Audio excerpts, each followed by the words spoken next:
Salut la tribu Solar Flowtech, j'espère que vous allez très bien.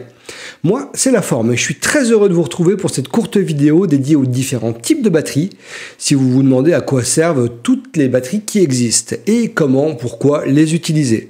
Je vais vous expliquer les 3 ou 4 grands types de batteries et vous aider à choisir celle qui répondra le mieux à vos besoins, que ce soit pour vos appareils type téléphone, ordinateur, cafetière, pompe de relevage, en vacances ou à la maison. Allez, go!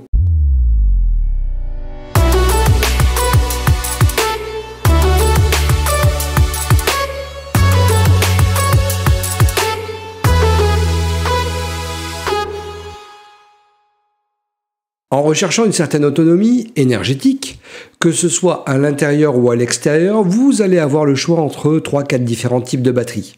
Le premier sera idéal si vous avez besoin de recharger smartphone, tablette, écouteurs sans fil, montre connectée, etc.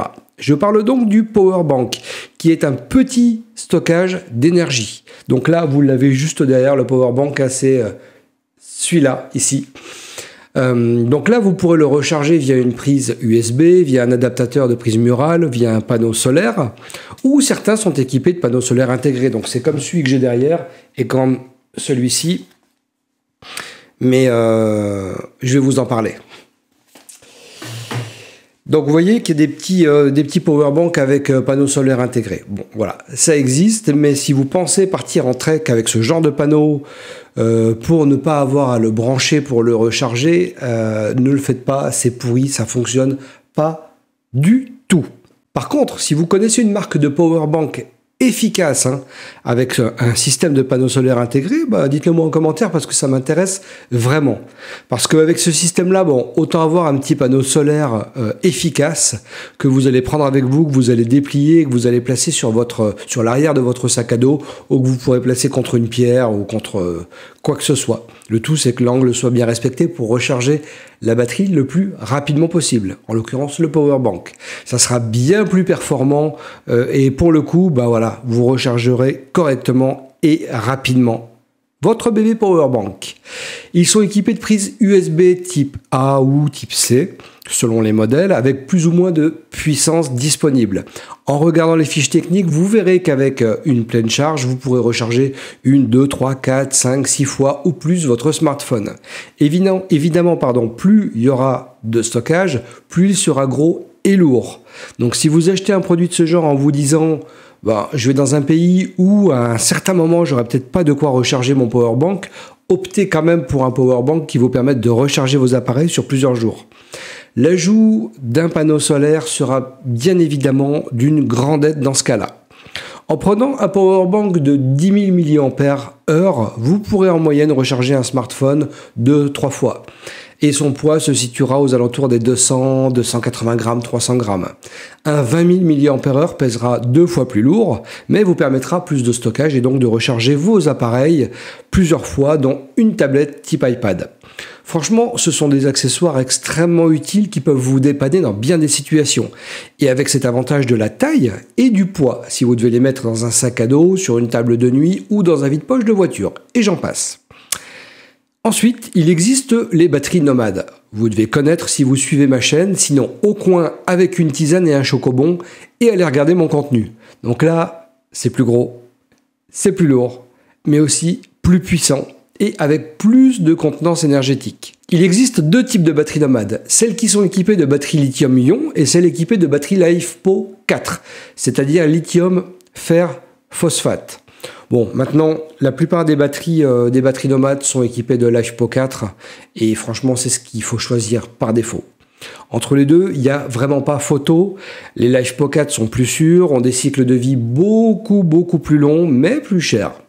J'ai testé sur la chaîne des batteries lithium-ion de la marque Flashfish, comme celle qui est juste là, qui fonctionnent à merveille, mais qui forcément sont limitées en termes de stockage énergétique, toujours pareil, et de puissance.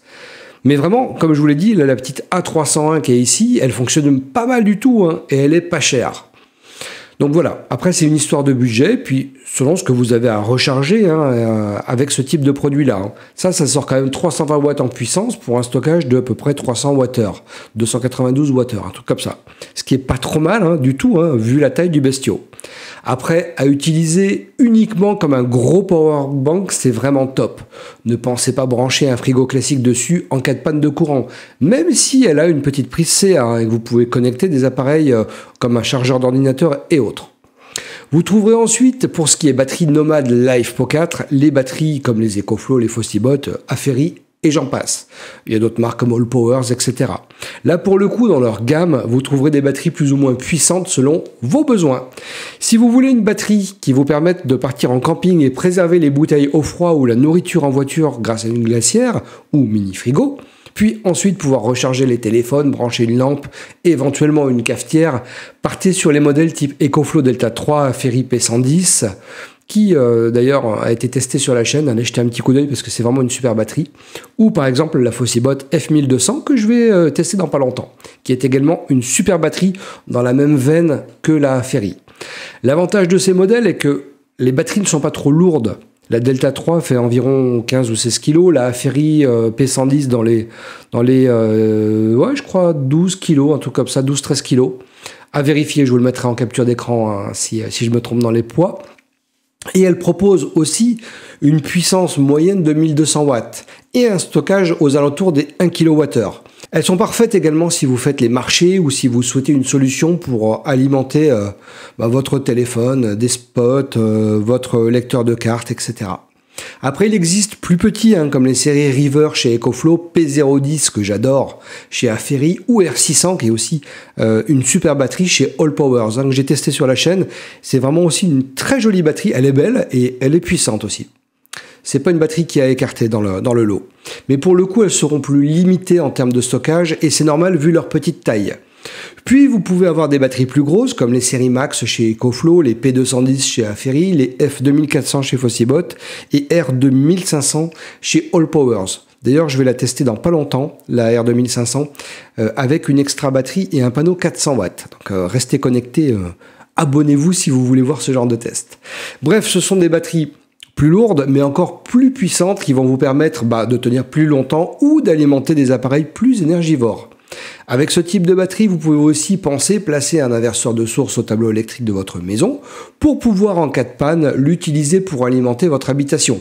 Évidemment, sous réserve de couper les disjoncteurs afin d'alimenter le strict nécessaire, comme certaines prises, volets roulants, portes de garage, portail, lumière, &co. C'est souvent ce que je dis quand je parle des batteries nomades. Certes, elles sont chères, mais même si maintenant quand même on trouve vraiment des pépites à un super rapport qualité-prix, mais en réfléchissant bien, elles pourront être utilisées dans de nombreuses situations, que ce soit chez vous ou à l'extérieur. Ensuite, il existe la gamme des grosses batteries nomades qui restent transportables mais quand même très lourdes car on parle d'une moyenne de poids à environ 45-50 kg. Et même si elles sont équipées de roulettes, vous comprendrez que si vous avez des soucis de dos, ne pensez même pas les trimballer d'un endroit à un autre facilement. Là, je parle de les soulever, parce que sur un sol plat dans votre habitation, là pour le coup, ça sera très simple de les faire rouler d'un point A à un point B, car elles ont une poignée rétractable qui est prévue à cet effet, et puis une bonne roulette, donc il n'y aura pas de souci. Donc elles ont les avantages des autres batteries, hormis la taille et le poids, et sont plus puissantes, en offrant en moyenne 3500 watts de puissance, CA, et plus de 3,5 kWh de stockage. Là, on est loin des 10 000 mAh des powerbanks.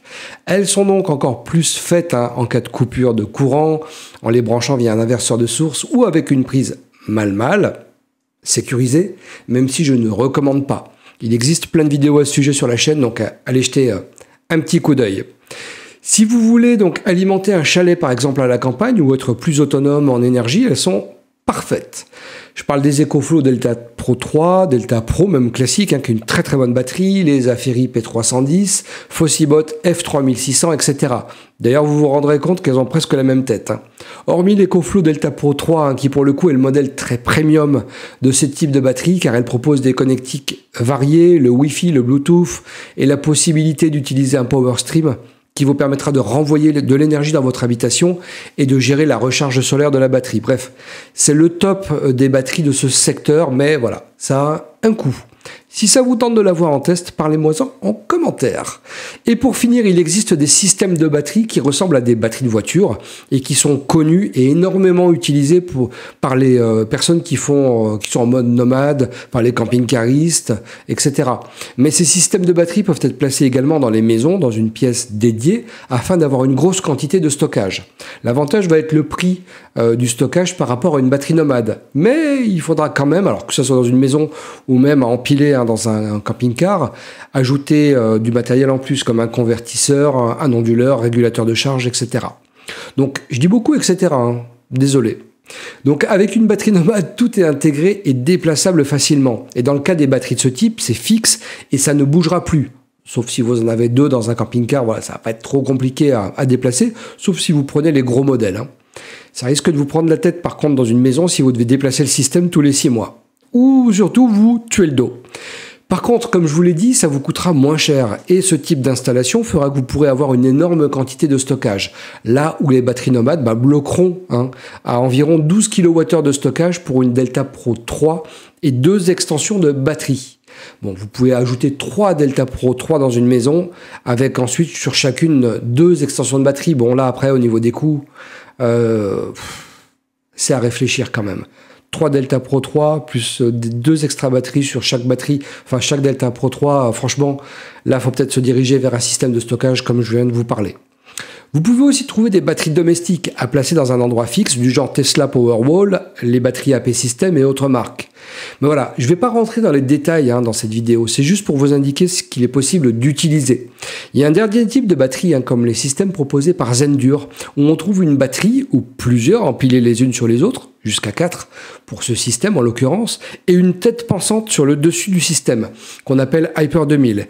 Et ce type de système vous permettra de capter l'énergie de votre fournisseur via une prise du secteur, aux heures, par exemple, où ça coûte le moins cher, et pour libérer ensuite l'énergie aux heures où elle coûte le plus cher, mais aussi de récupérer le surplus solaire de vos panneaux en autoconsommation, histoire d'éviter de balancer ce surplus chez Roger, votre voisin, qui payera quoi qu'il en soit l'énergie produite par votre installation. Mais aussi en ajoutant une multiprise Zendur, ça vous permettra de transformer le système en une sorte de batterie nomade. Ça, c'est très pratique. Donc un système qui va pouvoir être utilisé de plusieurs façons, et ça, c'est vraiment top. Si ça vous intéresse, jetez un coup d'œil à ma vidéo de présentation du système Zendur. La suite arrive là, très vite. Mais je l'avais déjà tourné, j'ai eu un problème avec cette caméra. J'étais tout flou, donc pas terrible, obligé de tout refaire. Bref, n'hésitez pas à me dire en commentaire si vous souhaitez une autre vidéo plus dédiée à l'une ou l'autre des solutions dont je viens de vous parler. Mais en attendant, allez checker si de jolis photons caressent langoureusement vos panneaux solaires et que le soleil soit avec vous et votre batterie. Bye. Lithium, fer, phosphate. Phosphate. Ah, vous avez déjà vu un animal avec des phosphates? Non. Bref. La fatigue.